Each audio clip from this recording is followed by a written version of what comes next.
നമുക്ക് അലീനയുടെയും മനുഷ്യങ്ങളുടെയും നല്ലൊരു കഥ കേട്ടാലോ? അതിനു മുമ്പായി ആദ്യമായി കാണുന്നവരുണ്ടെങ്കിൽ ചാനൽ ഇഷ്ടപ്പെട്ട ഒന്ന് സബ്സ്ക്രൈബ് ചെയ്യാൻ മറക്കരുത്. വീഡിയോ ഇഷ്ടപ്പെടുവാണെങ്കിൽ ലൈക്ക് ചെയ്യാനും നിങ്ങളുടെ വിലയേറിയ അഭിപ്രായങ്ങളൊക്കെ രേഖപ്പെടുത്താനും മറക്കരുത് കേട്ടോ. അങ്ങനെ ഒടുവിൽ ഗ്രഹസമയം മാമച്ചനും ഒരു കാര്യം തീരുമാനിച്ചു. രമേശൻ നായർ ഇത്രയൊക്കെ പറഞ്ഞതല്ലേ, അപ്പൊ പിന്നെ എന്താണെങ്കിലും അവരുടെ മാമ മരിക്കാൻ കിടക്കുമല്ലേ, രേവതി കുട്ടിയെ ഒന്ന് കൊണ്ട് കാണിച്ചേക്കാം എന്നൊരു തീരുമാനമൊക്കെ എടുക്കുന്നുണ്ട്. പക്ഷേങ്കിൽ ഗ്രഹസമ്മ ഒരു കാര്യം പറഞ്ഞു, രേവതിക്കുട്ടിയെ കൊണ്ട് കാണിക്കുന്നതിനൊന്നും കുഴപ്പമില്ല മാമച്ചായ, പക്ഷേങ്കിൽ ഒരു കാരണവശാലും ഈ പറയുന്ന രേവതിക്കുട്ടി അറിയാൻ പാടില്ല. അത് രേവതിക്കുട്ടിയുടെ കുടുംബക്കാരാണ്. ആ രമേശൻ നായരും രേവതിക്കുട്ടിയും തമ്മിലുള്ള ബന്ധങ്ങളൊന്നും അവൾ അറിയാൻ പാടില്ലെന്ന് പറയണം. അയാളോട് പറയണം ആ കാര്യങ്ങളൊന്നും പറയില്ലെന്ന്. മാമച്ചൻ പറഞ്ഞു അതൊക്കെ പറയാന്ന് പറയണം. പിന്നെ അവിടെ ചെന്ന് കഴിഞ്ഞിട്ട് ഇനിയിപ്പോൾ രേവതിക്കുട്ടി അവർക്ക് അവിടെ എങ്ങനെ നിർത്താൻ തോന്നിയിട്ടുണ്ടെങ്കിൽ ഞാൻ നിർത്തത്തൊന്നുമില്ല എന്ന് പറഞ്ഞു. മാമച്ചൻ പറഞ്ഞു അങ്ങനെയൊന്നും പിടിച്ചു നിർത്തുമെന്ന് തോന്നില്ല, പറയാൻ പറ്റില്ല മാമച്ചായ, അവരുടെ കാര്യമല്ലേ. രേവതിക്കുട്ടി ഇല്ലാതെ എനിക്ക് പറ്റില്ല ഈ വീട്ടിൽ കഴിയാനായിട്ട്. അല്ലെങ്കിലും അയാൾ ആദ്യമേ തന്നെ വന്നു കഴിഞ്ഞപ്പോൾ തന്നെ എനിക്ക് ഒട്ടും ഇഷ്ടപ്പെട്ടില്ല, അതുകൊണ്ടാണ് ഞാൻ അയാളെ പറഞ്ഞു വിട്ടേന്ന് പറഞ്ഞു. മാമച്ചൻ പറഞ്ഞ കാര്യമൊക്കെ കാര്യം തന്നെയാ. ആ പ്രായമായ മനുഷ്യ ഇവിടം വരെ വന്നതല്ലേ, ഇനിയിപ്പം നമ്മളായിട്ട് ഇനിയിപ്പം അതിൻ്റെ ഇടയ്ക്ക് എങ്ങനെയും അയാളുടെ മകൻ മരിച്ചു പോയിട്ടുണ്ടെങ്കിൽ നമുക്കും വിഷമാവും, അത് അയാൾക്കും വിഷമാവുന്ന കാര്യമല്ലേ എന്ന് ചോദിച്ചു. അത് കേട്ടപ്പോൾ ഗ്രേസമ്മ പറഞ്ഞു കാര്യമൊക്കെ കാര്യം തന്നെയാ, പക്ഷേങ്കിൽ ഇത്രയും കാലം ഇവരൊക്കെ എവിടെയായിരുന്നു? അയാൾ മരിക്കാൻ കിടന്നപ്പോഴല്ലേ അയാൾക്ക് ബോധം ഉണ്ടായത്. വേണമെങ്കിൽ അയാൾക്ക് നേരത്തെ അന്വേഷിച്ച് കണ്ടുപിടിക്കായിരുന്നല്ലോ അയാളുടെ മോളെ. രേവതിക്കുട്ടി അത്രയും കാലം ഓർഫനേജ് കഴിഞ്ഞ എന്നിട്ടോ തിരിഞ്ഞു നോക്കിയോ? എന്നിട്ടിപ്പം മരിക്കാൻ കിടക്കുന്ന സമയത്ത് അന്വേഷിച്ചുകൊണ്ട് വന്നിരിക്കുന്നു. മാമച്ചൻ പറഞ്ഞു പോട്ടെ എന്ന് പറയണ. അതെ, രേവതിക്കുട്ടിയോട് ഞാൻ ഒരുങ്ങാൻ പറഞ്ഞിട്ടുണ്ട്. അല്ല എവിടേക്കാന്ന് നീ പറഞ്ഞോ? എവിടേക്കാന്നൊന്നും പറഞ്ഞിട്ടൊന്നുമില്ല. ഇവിടെ വന്നേ ഒരങ്ങളുടെ വീട്ടിൽ പോകാനെന്നൊക്കെ പറഞ്ഞിട്ടുണ്ട്. പിന്നെ അവിടെ ചെന്ന് കഴിഞ്ഞാൽ അവൾക്ക് പ്രത്യേകിച്ച് സംശയമൊന്നും തോന്നരുത്, ആ രീതി വേണം കാര്യങ്ങളൊക്കെ കൈകാര്യം ചെയ്യാനായിട്ട്. മാമച്ചാൻ്റെ നാവിൽ നിന്ന് അറിയാതെ പോലും വീണ് പോയേക്കല്ലേ ഇല്ല എന്ന് പറയണേ. മാമച്ചൻ പറഞ്ഞു ഞാൻ പോയി റെഡിയായിട്ട് വരാമെന്ന് പറഞ്ഞ് അങ്ങോട്ട് പോയി. ഇത്തിരി സമയം കഴിഞ്ഞപ്പോഴത്തേനും ഗ്രേസമ്മ റെഡിയായിട്ട് വന്നു. ആ സമയം രേവതിക്കുട്ടി അങ്ങോട്ട് ഇറങ്ങി വരുവാണ്. രേവതിക്കുട്ടിയെ കണ്ടു കഴിഞ്ഞപ്പം ഗ്രേസം പറഞ്ഞു നീ ആൾ സുന്ദരിയായിട്ടുണ്ടല്ലോടി, ഇന്ന് പതിവിലും കൂടുതലോ ഒരുങ്ങിയിട്ടുണ്ടല്ലോ എന്ന് പറയണം. അതെ, നമ്മൾ ഒരു സ്ഥലത്തേക്ക് പോവല്ലേ, അപ്പം നല്ല സുന്ദരിയായിട്ട് വേണ്ടേ പോവാനായിട്ടെന്ന് പറഞ്ഞു. അതെ അതെ, വന്നപ്പോൾ എങ്ങനെ ഇരുന്ന പെണ്ണായിരുന്നു, ഇപ്പോൾ ഒന്ന് കാണണമെന്ന് പറയണം. അത് കേട്ട് കഴിഞ്ഞപ്പോൾ രേവതിക്കുട്ടി പറഞ്ഞു അസൂയപ്പെട്ടിട്ടൊന്നും ഒരു കാര്യമില്ലാന്ന് പറഞ്ഞു. അങ്ങനെ കുറച്ച് കഴിഞ്ഞപ്പോഴത്തേനും അവർ മൂന്നുപേരും കൂടെ ഇറങ്ങണം. അപ്പം എങ്ങോട്ടാന്ന് ചോദിച്ചിട്ട് കൃത്യമായിട്ട് മറുപടിയും കാര്യങ്ങളൊന്നും മാമച്ചനോ ഗ്രഹസമയോ പറഞ്ഞില്ല. മാമച്ചൻ പറഞ്ഞു ഞങ്ങളൂടെ വരുന്നതിന് നിനക്ക് എന്തെങ്കിലും ബുദ്ധിമുട്ടുണ്ടോ? ഇല്ല.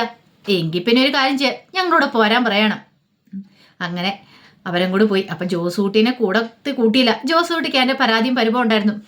ഇപ്പം എവിടെ പോയാലും അവർ മൂന്നുപേരും തന്നെ പോവും, തന്നെ കൊണ്ടുപോകത്തൊന്നുമില്ല എന്നൊക്കെ ഇങ്ങനെ ജോസൂട്ടിയും മനസ്സിൽ പറഞ്ഞു. അതേ സമയത്ത് അലീന വൈജയുടെ അവിടെ തന്നെയുണ്ട്. പക്ഷേങ്കിൽ വൈജി ആണെങ്കിൽ അലീനെ മൈൻഡ് ചെയ്യുന്ന പോലുമില്ല, ഒരു കാര്യം ചെയ്യിക്കുന്നുണ്ടായിരുന്നില്ല. കുറച്ച് കഴിഞ്ഞപ്പോൾ നേഴ്സ് വന്നിട്ട് പറഞ്ഞു അല്ല ഇതെന്താ മോളാന്ന് പറഞ്ഞിട്ട് മോളെ കൊണ്ട് ഒരു കാര്യം പോലും ചെയ്യിക്കുന്നില്ല എന്നൊക്കെ ചോദിക്കണം. അവളെൻ്റെ മോളൊന്നുമല്ല, അവൾ എൻ്റെ കാര്യങ്ങളൊന്നും ചെയ്യണ്ടെന്ന് പറയണം. അപ്പോഴേക്കും അവർ പറഞ്ഞു ബൈസ്റ്റാൻഡറായിട്ട് ആരെങ്കിലും വേണ്ടേ? ബൈസ്റ്റാൻഡറായിട്ട് അവൾ വേണ്ട, അവൾ എൻ്റെ കാര്യങ്ങളൊന്നും നോക്കണ്ട സിസ്റ്ററെ, നിങ്ങൾക്ക് ചെയ്യാൻ പറ്റുമെങ്കിൽ ചെയ്താൽ മതി, അവളെ കൊണ്ട് ചെയ്യിക്കുന്നൊന്നും എനിക്കിഷ്ടമില്ല എന്ന് പറഞ്ഞു. ഇതാപ്പോൾ നന്നായത്, ആരെങ്കിലും ഇവിടെ ഇല്ലാതെ പറ്റുമോ? ഇവിടെ നോക്കാനായിട്ട് ആരെങ്കിലും വേണ്ടതെന്ന് ചോദിച്ചു. അലീന എന്ത് ചെയ്തു? ആ സമയത്ത് പുറത്ത് പോയിരിക്കണം. തന്നെ കണ്ടു കഴിഞ്ഞിട്ടുണ്ടെങ്കിൽ അമ്മയ്ക്ക് നല്ല ദേഷ്യമാവും. ഇച്ചിരി കഴിഞ്ഞപ്പോഴത്തേനും ഞാൻ നേഴ്സ് വന്നിട്ട് ചോദിച്ചു എന്താ അമ്മയും മോളും തമ്മിലുള്ള വഴക്കാണെന്ന് ചോദിക്കുകയാണ്. അല്ല അമ്മ പറയുന്നു മോളല്ല എന്നൊക്കെ. അത് കേട്ടപ്പോൾ അലീന പറഞ്ഞു അതെ അതൊന്നും പറഞ്ഞിട്ട് കാര്യമില്ല സിസ്റ്റർ എന്ന് പറയണേ, എന്നാലും നോക്കാൻ തയ്യാറായിട്ട് ഒരു ആൾ വന്നു കഴിയുമ്പോഴത്തേനും അവരെന്താ ഇങ്ങനെയൊക്കെ പെരുമാറുന്നതെന്ന് ചോദിച്ചു. അലീന മറുപടി ഒന്നും പറഞ്ഞില്ല. അലീന അവിടെ തന്നെ ഇരിക്കണം, കാരണം പെട്ടെന്ന് അങ്ങനെ പോകാൻ പറ്റുമല്ലോ. സുലോചനയാണെങ്കിലും സുനന്ദയാണെങ്കിലും കുറേ ദിവസമായി നിപ്പ് തുടങ്ങിയിട്ട് മാറി മാറി അവർ നിൽക്കും. ഈ പറയുന്ന കമല ആരും തിരിഞ്ഞു പോലും നോക്കുന്നില്ല. അവിടെ വന്ന് ആരെങ്കിലും നിന്നാൽ മാത്രം ഒരു ബൈസ്റ്റാൻഡറായിട്ട് ആരെങ്കിലും വേണമല്ലോ. ബാലചന്ദ്രനാണെങ്കിലും എപ്പോഴും പോയി നിൽക്കാനൊന്നും പറ്റില്ല, അല്ലെങ്കിലും ബാലചന്ദ്രൻ പോയി നിൽക്കാനും പോകുന്നില്ല. വൈജയുടെ മോൻ കണ്ടു കഴിഞ്ഞിട്ടുണ്ടെങ്കിൽ ഒരു തേപ്പൂടെ കൊടുക്കാൻ തോന്നും. ഇങ്ങനെ കിടക്കവാണെങ്കിലും നാക്കിനൊരു കുറവുമില്ല, നാക്കിന് നീളം കൂടുതലാണ് താനും.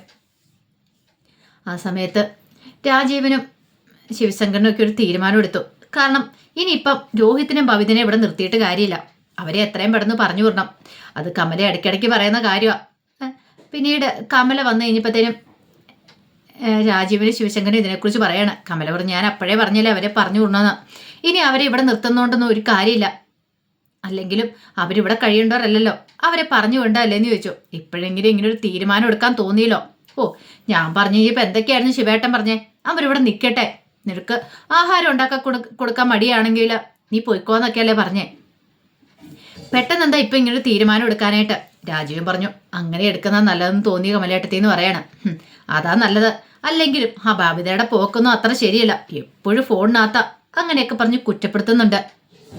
ആ സമയത്ത് രാജീവൻ പറഞ്ഞു ഇനിയിപ്പോൾ അതിനെക്കുറിച്ചൊന്നും പറയണ്ട, അവളെ കൊണ്ടേ വിട്ടിട്ടുണ്ടെങ്കിൽ ഇവിടുത്തെ ഉത്തരവാദിത്തം കഴിഞ്ഞല്ലോ. പിന്നെ വൈജയുടെ കാര്യം, വൈജ ഹോസ്പിറ്റലിൽ നിന്ന് ഡിസ്ചാർജ് ആയിട്ട് എങ്ങോട്ടേക്കാന്ന് അറിയത്തില്ല. കമല പറഞ്ഞു ഒരു കാര്യം ഞാൻ പറയാം ശിവേട്ട, ഇങ്ങോട്ട് കൊണ്ടുവന്നിട്ടുണ്ടെങ്കിൽ എനിക്ക് നോക്കാൻ പറ്റില്ല എന്നൊക്കെ പറഞ്ഞു.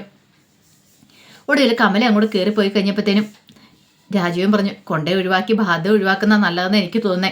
ശിവശങ്കരൻ പറഞ്ഞു അല്ലേലും അവിടെ ചെന്ന് കഴിഞ്ഞിട്ടുണ്ടെങ്കിൽ അലീനെ നോക്കും, അലീനെ നല്ല പൊന്നു പോലെ നോക്കും, ഇത്രയും നാൾ അവരുടെ കാര്യം നോക്കിയില്ലേ.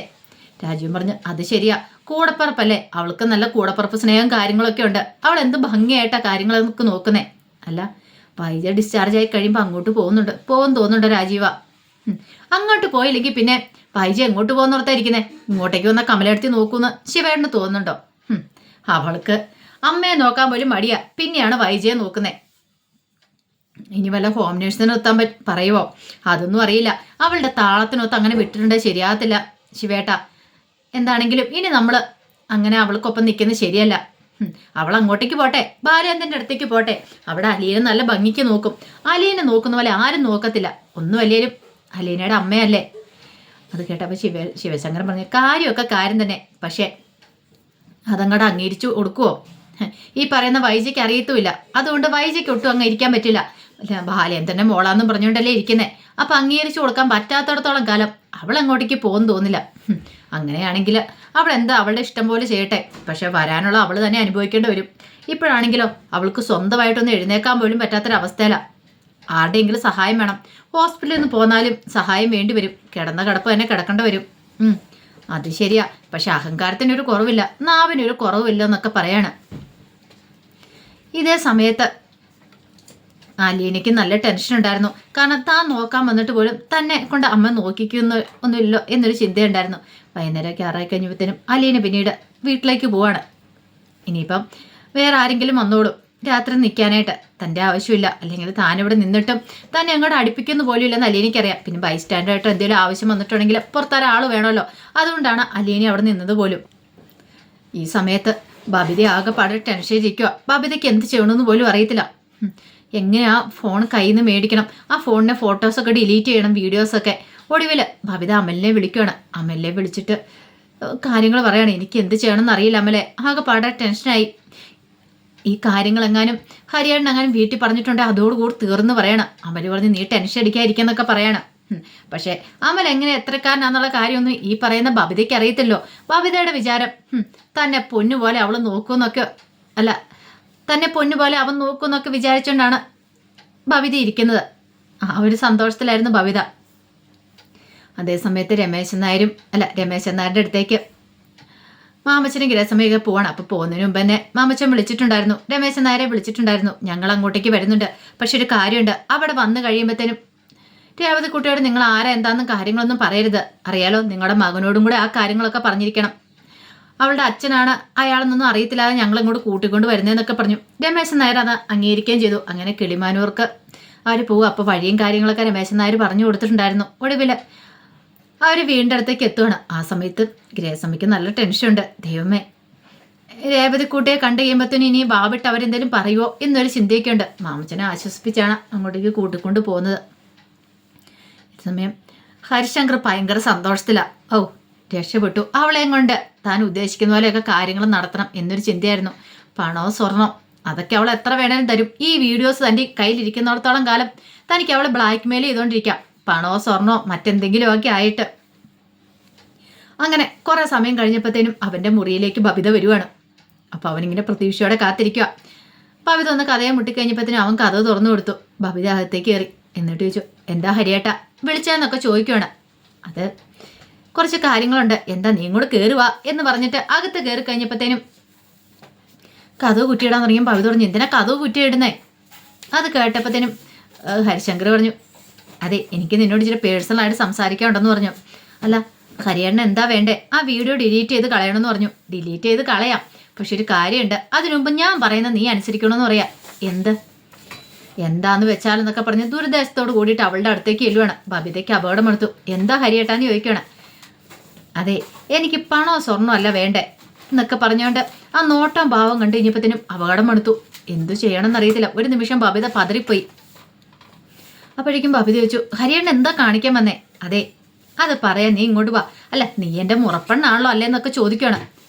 മുറപ്പെണ്ണാണല്ലോന്നോ?